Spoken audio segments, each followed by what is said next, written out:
बिस्मिल्लाहिर्रहमानिर्रहीम। अस्सलामु अलैकुम। साइंस मादा 3 तबई हालतों में पाया जाता है। ठोस, माया, गैस। हर किस्म का मादा छोटे छोटे ज़रात पर मुश्तमिल होता है और ये ज़रात मुतवातिर हरकत करते रहते हैं।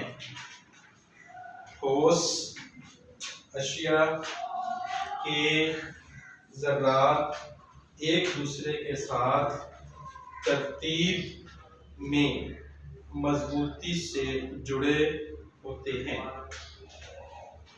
इनके दरमियान ताकतवर कशी कुव्वत पाई जाती है।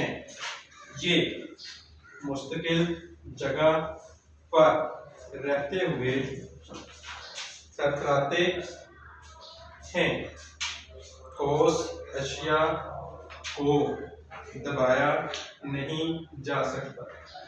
ये अपनी मखसूस शक्ल और मखसूस हुज्म बरकरार रखते हैं। मादा की तबई हालतें गर्म या ठंडा करने से तब्दील हो जाती हैं।